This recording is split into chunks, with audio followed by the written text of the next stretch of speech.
മുഹമ്മദ് ബഷീർ എന്ന നേതാവായോര് യുഡിഎഫിന്റെ നല്ല സാരഥിയാണ്. കോടി ചിഹ്നത്തിൽ നിങ്ങൾ വോട്ട് നൽകിടൂ.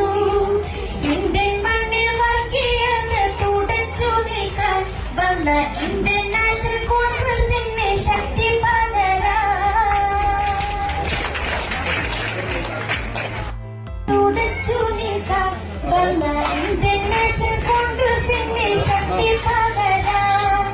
ഇന്ത്യൻ യൂണിയൻ മുസ്ലിം ലീഗിൻ സാരഥിയാണ് മുഹമ്മദ്